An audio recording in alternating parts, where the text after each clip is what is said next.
এইভাবে একবার চিকেন শামি কাবাব বানিয়ে দেখুন। কথা দিচ্ছি সব রকমের চিকেনের শামি কাবাব বানানো আপনারা ভুলে যাবেন।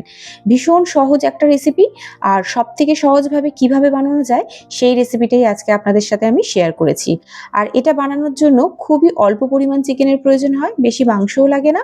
আর 8 থেকে 10 দিন পর্যন্ত এটাকে আপনারা কিভাবে ফ্রিজের মধ্যে স্টোর করে রেখে দিতে পারবেন সেই পদ্ধতিটাও আপনাদের সাথে আজকে শেয়ার করব। বিশেষ করে এখন তো রমজান মাস চলছে, ইফতারের জন্য কিন্তু দারুণ একটা চয়েস এটা। আর তাছাড়াও যে কোনো স্ন্যাক্স হোক বা স্টার্টার হিসেবে এটা আপনারা খেতেই পারেন। তো চলুন ঝটপট রেসিপিটা দেখে নেওয়া যাক। আর ভিডিওটা ভালো লাগলে অবশ্যই কিন্তু আমার চ্যানেলটিকে সাবস্ক্রাইব করতে ভুলবেন না। পাশে থাকা বেল আইকনটি চেপে দেবেন যাতে আমার রেসিপি ছাড়ার পর সবার প্রথম আপনাদের কাছে পৌঁছে যায়। তো প্রথমেই আমি এখানে 200 গ্রাম ছোলার ডালকে আগের দিন রাত্রে ভিজিয়ে রেখেছিলাম। তো আপনারা যদি আগের দিন রাত্রে না ভেজান, অন্তত 4 থেকে 5 ঘন্টা ভিজিয়ে রাখবেন, দেখবেন খুব ভালোভাবে ভিজে একদম ডালগুলো নরম হয়ে গেছে। দেখতেই পাচ্ছেন আমি আঙুল দিয়ে চাপছি, নখ দিয়ে কিন্তু ডালগুলো ভেঙে 2 টুকরো হয়ে যাচ্ছে।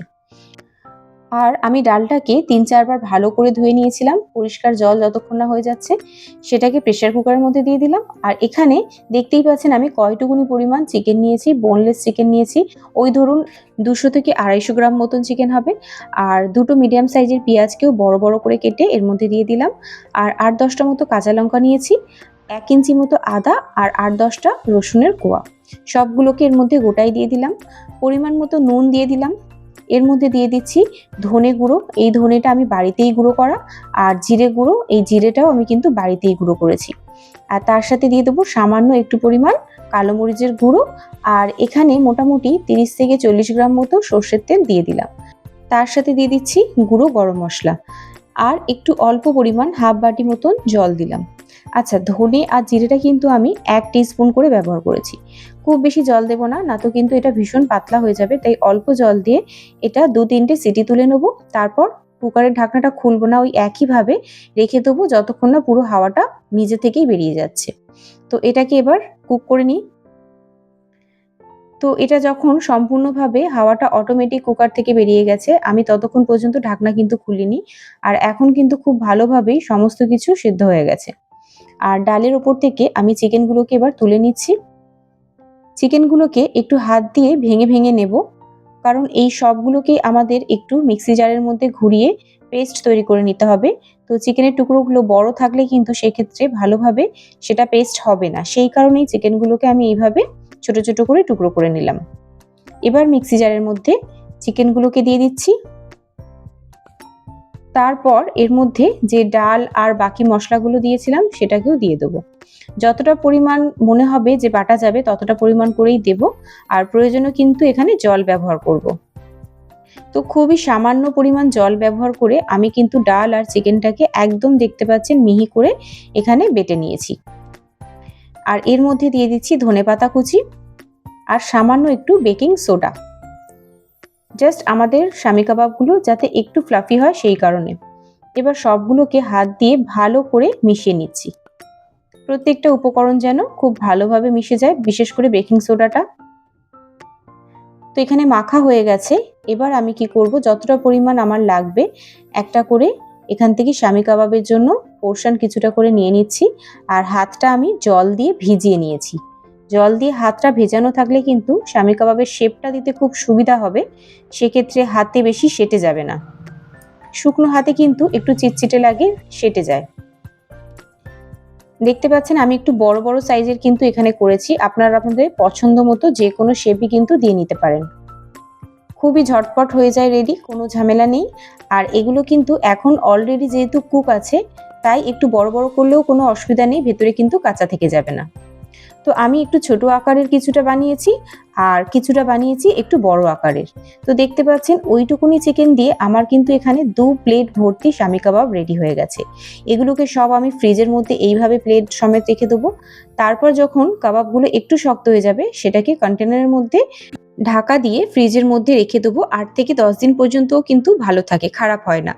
যখন যতটা প্রয়োজন ততটা বার করব আর এটাকে ফ্রাই করে তখন বানিয়ে নেব। আর এবারে এখানে দুটো ডিমের মধ্যে সামান্য একটু নুন দিয়ে একটা গোলা বানিয়ে নিলাম। আর এখানে ফ্রাইং প্যানের মধ্যে একটু সাদা তেল গরম করে নিয়েছি। এবার একটা করে শামি কাবাব এর মধ্যে দিয়ে দেবো ডিমের গোলার মধ্যে। তারপর ঠিক এইভাবে আমি ডিমের গোলা দিয়ে ভালো করে এটাকে কভার করে দিয়ে গরম গরম তেলের মধ্যে এটাকে দিয়ে দেব। একটু আস্তে আস্তে আলতো হাতে দেব, কারণ এই শামি কাবাবগুলো ভীষণই সফট, তো তাড়াহুড়ো করলে কিন্তু ভেঙে যেতে পারে। তো ওই একইভাবে আমি ডিমের গোলার মধ্যে শামি কাবাবগুলোকে ভালো করে ডুবিয়ে নিয়ে তারপর গরম গরম তেলের মধ্যে দিয়ে দিচ্ছি। যতগুলো প্রয়োজন আমি এখানে ততগুলোই বানাবো, বাকিটা কিন্তু আমি ফ্রিজের মধ্যে রেখে দিয়েছি। যখন খুব ভালোভাবে একটু দেখবো হার্ড হয়ে গেছে, শক্ত হয়ে গেছে, আমি কি করব, একটা এয়ারটাইট কন্টেনারের মধ্যে ওটাকে বন্ধ করে মুড়ে রেখে দেবো। যখন ইচ্ছা তখন কিন্তু এটা বার করে তখন আমি ভেজে নিয়ে সার্ভ করতে পারবো। আর এখন তো রমজান মাস, বিশেষ করে রমজান মাসে ইফতারের টাইমে কিন্তু এরকম যদি একবার বানিয়ে রেখে দেওয়া যায় সপ্তাহখানিক কিন্তু কোনো খাটুনিই হয় না। জাস্ট বার করে ডিমের গোলার মধ্যে চুবিয়ে এরকম গরম গরম ভেজে নিলেই কিন্তু কাজটা অনেক সহজ হয়ে যায়।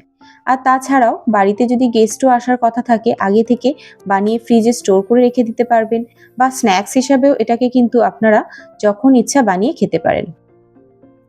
তো দেখতেই পাচ্ছেন কত সহজে ঝটপট কিন্তু খুব সুন্দর একটা গোল্ডেন ব্রাউন কালার এসে গেছে। তো একইভাবে আমি আরও দুখানা ভেজে নেব। আমি এখন আপাতত টোটাল 6টা ভাজবো, বাকিগুলো সব ফ্রিজের মধ্যে স্টোর করে রেখে দেবো। তো এখানে আমার সমস্ত শামি কাবাবগুলো ভাজা হয়ে গেছে, যতগুলো আমার এখন প্রয়োজন সেগুলোকে আমি সার্ভ করে দিচ্ছি। আর এখানে আমি সার্ভ করছি স্যালাডের সাথে। কিছুটা শসা নিয়েছি আর দিয়ে দিচ্ছি কিছুটা পেঁয়াজ কুচি। এতটা লোভনীয় লাগে এই শামি কাবাবটা যে আপনাকে মুখে বলে বোঝাতে পারবো না। ভীষণ সুন্দর টেস্ট, আর এরকম গরম গরম যদি স্যালাডের সাথে পাওয়া যায় তাহলে তো আর কোনো কথাই হবে না। তো অবশ্যই আমি তো বলবো আপনারা একবার হলেও এটা ট্রাই করে দেখুন, আপনাদের কিন্তু ভীষণ ভালো লাগবে। আর একবার বানালে কিন্তু আপনাদের বারবার বানাতে ইচ্ছা করবে। আর বাড়িতে সামান্য একটু মাংস থাকলেই কিন্তু এটা অনায়াসেই বানিয়ে নিতে পারবেন। দেখতেই তো পেলেন কত অল্প পরিমাণ মাংস দিয়ে কতটা পরিমাণ শামি কাবাব কিন্তু এখানে রেডি হয়ে গেছে। আর এটা কিন্তু খেতেও ভীষণ ভালো লাগে। তো ভেঙে তো আপনাদেরকে অবশ্যই দেখাবো। আমি দেখাচ্ছি যে প্রত্যেকটা কাবাবই দেখুন কত সুন্দরভাবে পারফেক্টলি কিন্তু রেডি হয়েছে। তো আর একদমই দেরি না করে ঝটপট বানিয়ে নিন দারুণ স্বাদের এই চিকেন শামি কাবাব। আশা করছি রেসিপিটা আপনাদের কাছে খুবই সহজ লেগেছে। আর সত্যি কথা বলতে যখন বানাবেন তখন বুঝতে পারবেন আসলে সত্যিই কত সহজ রেসিপিটা। আর দেখতেই পাচ্ছেন আমি ভেঙে দেখালাম, ভেতরটা কত সুন্দর লাগছে, একদম সফট, দেখেই হয়তো আপনারা বুঝতে পারছেন। মানে আমি আগেও বলেছি যে যার কিন্তু দাঁত থাকবে না সেও এই শামি কাবাবটা খেতে পারবে। ভীষণ সফট হয়, ভীষণই নরম তুলতুলে, ওপর থেকে একটু ক্রিস্পি, ভেতর থেকে একদম সফট। তো ভিডিওটা ভালো লাগলে অবশ্যই একটা লাইক করে দেবেন, শেয়ার করে দেবেন আপনাদের বন্ধু বান্ধব আত্মীয় স্বজনের সাথে, যাতে ভিডিওটা অনেকের কাছে পৌঁছাতে পারে। আর ভালো লাগলে অবশ্যই চ্যানেলটিকে সাবস্ক্রাইব করে দেবেন। টাটা।